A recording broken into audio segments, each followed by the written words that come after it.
The Life Journey to Yi. Chapter 11. An Encounter. One weekend afternoon, when I was on the way to the Northeast Corner Bookstore, I encountered one of my middle school classmates, Acheng. When we were classmates, we were very close and often hung about together. Acheng's academic performance was not bad, and it should be no problem for him to enter the high school section of the same school. However, he chose a secondary school after graduation from middle school because the financial condition of his family was not good.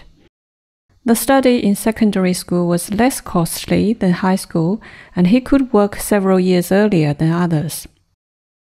I entered high school after graduation and had not seen him since then. Acheng loved to read UFO Exploration magazine and science fictions. There were often knowledge competitions on television, and he always dragged me to the library to borrow books about Q&A on a variety of subjects. After studying hard for some time, we sat in front of the TV and competed with the players in the TV shows.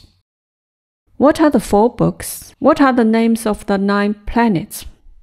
I still remember the knowledge obtained when Acheng and I read the books together. At that age, we had really very good memory. Nowadays, I hardly recall what food I had the day before. Pleased with the encounter, we found a restaurant and had a meal together. Acheng asked me about my situation. I told him that I just became unemployed on a hasty decision. He paused for a moment and did not give an answer. I asked, "Is this a painful topic?" Acheng smiled and said, "Not really. A few years after my graduation, my working unit was shut down. Then I took some money from my family and went to Shenzhen for development. I spent all the money before I found a suitable job. I could not afford the rent of an apartment. I slept in the square of railway station. I tried odd jobs, hard labor work, and I still could hardly feed myself.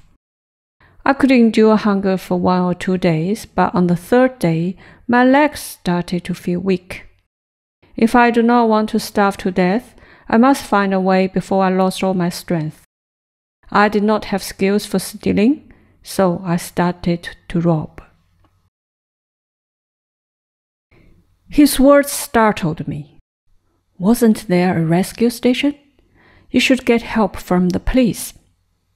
Acheng replied disdainfully, "Have you ever been to a rescue station?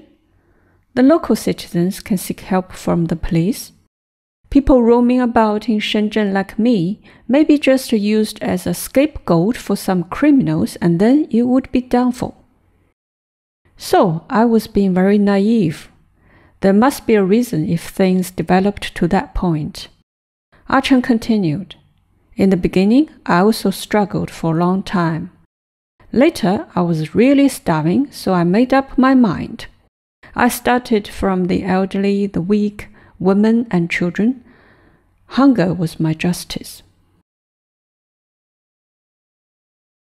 "And then what?" I asked. Acheng said, "Later I met some people of the same line. Our team had dozens of people at the largest. We specialized in robbing middle-aged men." I said, "Were you moved by conscience and stopped robbing the elderly and women?" Acheng said, "Not fully because of that. The elderly, the weak, women and children have very little money. It might not be a good thing when the team expanded. The competition also escalated. Before I was surrounded by small fish and shrimp, and later I was surrounded by sharks and crocodiles. The guns often fought with each other. You had to always be ready to spray your neck blood on the walls." When Acheng said this, the rice in his mouth was sprayed on the table. He was no longer the teenager I fought for books with. I had no disdain for Acheng, and I do not believe in moral models. In fact, when I was having the meal with him, I thought about this question. What would I do if I hadn't been able to depend on my family for months after quitting my job? I asked Acheng, "Why did you come back?" He said, "I dreamed of my mother repeatedly for a period of time. I was frightened. Moreover, it was said to be a severe crackdown on illegal activities in 1995. So I came back." We exchanged the number of pagers when we parted. Later, the call station of pagers was shut down and we lost contact ever since. During the physical lives of Acheng and me, we studied together, we had a meal together during adulthood, and probably there will be no further intersection between us. For those who make a living from violence, to spray the neck blood on the wall is the truth. For those who often involved in romance, the relationship between man and woman is just a game. For those whose life is always happy, it is difficult to understand the dark side of society. When a man is confined to the energy field in which he is located, his mind is also paralyzed. In Acheng, I see how critical the selection of one's energy field is to a person's life, though I only saw half of the truth then.